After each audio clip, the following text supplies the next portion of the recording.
paz do Senhor Jesus, meu querido irmão, a paz do Senhor Jesus, minha querida irmã. É um prazer estar convosco mais uma vez na gravação de mais um vídeo, tá bom? Que Deus te abençoe grandemente. Fala vosso irmão em Cristo, presbítero Vanderlei.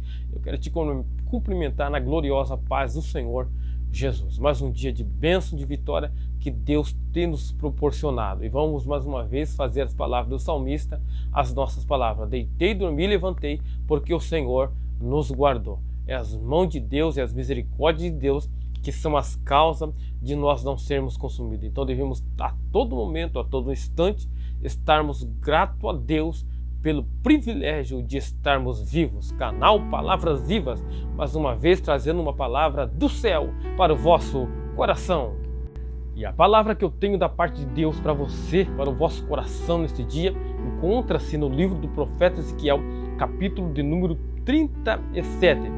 E nós vamos ler o versículo 8 até o versículo 11 apenas, porque é muito extenso esse livro, mas nós vamos ler apenas alguns versículos aqui para a nossa breve meditação. E também nós vamos parafrasear também esse texto, depois que nós terminarmos aqui, nós vamos discorrer a Bíblia lá no Evangelho segundo escreveu Lucas, capítulo de número 21, versículo 29 ao 33, tá bom? Mas primeiro vamos ler aqui, tá? Ezequiel, profeta Ezequiel, capítulo 37, versículo 8 ao versículo 11, que diz assim: E eu olhei, e eis que vieram nervos sobre eles, cresceu a carne, estendeu-se a pele sobre eles por cima, mas não havia neles espírito. E ele me disse: Profetiza ao espírito, profetiza ao filho do homem, e dize ao espírito: Assim diz o Senhor Jeová: Vem dos quatro ventos, ó espírito, e assopra sobre esses mortos para que vivam. E profetizei como ele me deu ordem. Então o espírito entrou neles, viveram e se puseram em pé um exército grande e extremo. Então me disse: Filho do homem, esses ossos são toda a casa de Israel. Eis que dizem: Os nossos ossos se secaram, pereceu a nossa esperança, e nós estamos cortados. Agora, como já vos disse, vamos parafrasear o texto no Evangelho segundo escreveu Lucas, capítulo 21, versículo 29 ao 31, que diz assim: E disse-lhes uma parábola: Olhai para a figueira e para todas as árvores, quando já começam a brotar. Vós sabeis por vós mesmos, vendo-as, que perto já está o verão. Assim também vós, quando virdes acontecer estas coisas, sabei que o reino de Deus está perto. Vamos aqui aumentar os versículos aqui até o 33, que diz assim: Em verdade vos digo que não passará esta geração até que tudo aconteça. Passará o céu e a terra, mas as minhas palavras não hão de passar.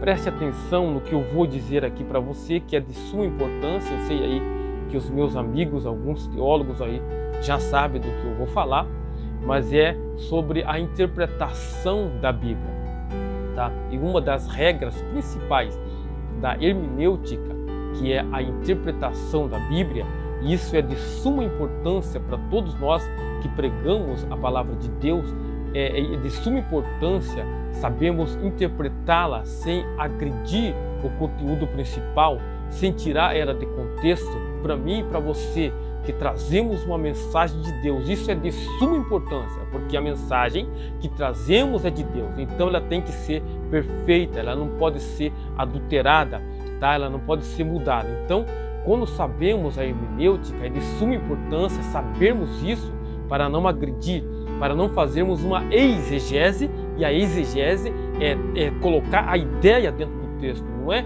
trazer a ideia do texto para fora, a interpretação para fora.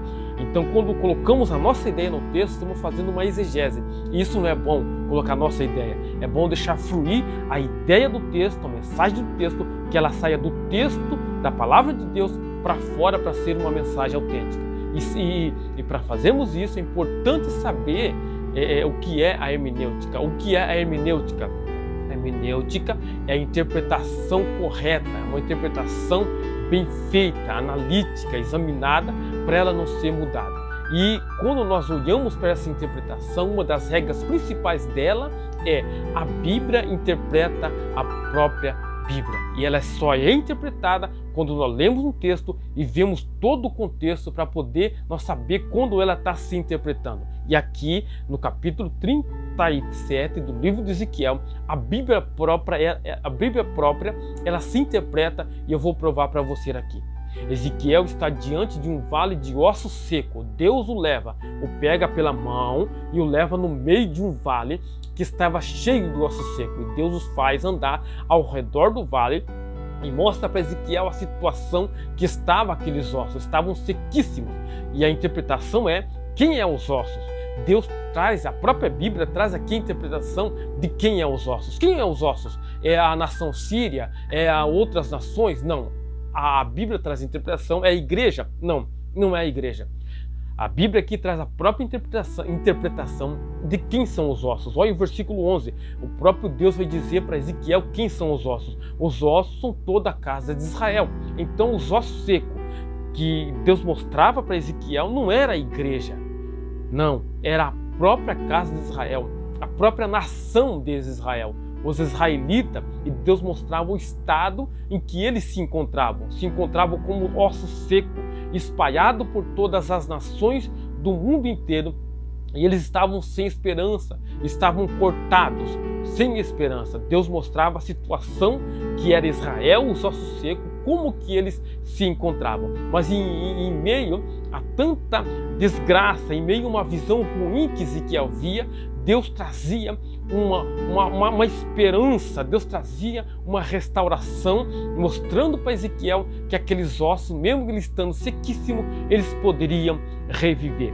Deus diz, profetiza sobre os ossos e verá que os ossos vão se ajuntar. Os ossos começaram a se juntar, vieram nervos sobre os ossos, vieram carne sobre os ossos, vieram pele sobre os ossos, mas não havia neles espírito. Então Deus dá uma ordem para Ezequiel dizendo: profetiza ao espírito, Ezequiel, profetiza que o espírito vai vir e vai entrar neles. E Ezequiel profetiza, o espírito vem, entra neles, e Deus declara: essas casas, esses ossos secos são toda a casa de Israel. Eles dizem: pereceu nossa esperança, estamos cortados, mas para eles eu mostro para você que ainda há uma esperança. E era exatamente assim que se encontrou a nação de Israel por quase 2000 anos e meio. Foi nessa situação, como os ossos secos. Mas a profecia que Deus deu para Ezequiel se cumprira no ano de 1948, quando na véspera, do mandato britânico, do fim do mandato britânico, ou seja, 15 de 5 de 1948, Israel, aproveitando a véspera do fim do mandato britânico, é ali que Israel foi considerado como uma nação, em 1948, quase após 2.500 anos depois dessa profecia que Ezequiel havia falado, que Israel iria se ajuntar, ou seja, Deus trazendo Israel para dentro da sua própria nação. Isso está na história de Israel, tá? O que eu falo aqui, tá bom? Os judeus se tornaram uma nação ali, em 1948, e ali a profecia de Ezequiel havia se cumprido. Mas o que nós parafraseamos aqui foi o que Jesus disse, tá? No evangelho que Lucas escreveu. Jesus disse: olhai para a figueira, quando ela começar a brotar, figueira também é Israel, tá? Deus mostra para Ezequiel o osso seco que era Israel, e a figueira que Jesus está falando aqui também é Israel, tá? E Jesus disse: olhai para a figueira, quando ela começar a brotar, você sabe que está perto o verão. E a figueira já brotou em 1948. A profecia se cumpriu. Então o que falta é muito pouca coisa para Jesus vir buscar a sua igreja, tá? Deus não nos deixou perdido. Deus nos deixou uma bússola. Ele não mostra o dia nem a hora, mas nele nos deixou uma bússola para nós saber para onde nós estamos andando, para onde nós estamos indo, para nós saber que já está perto e já estamos diante de grandes acontecimentos. E parece que a terra, as erupções, os vendavais, as ondas gigantes, parece que a natureza quer nos avisar de alguma coisa. E Jesus nos advertiu: passarão os céus, passarão a terra, mas as minhas palavras, essas não passarão.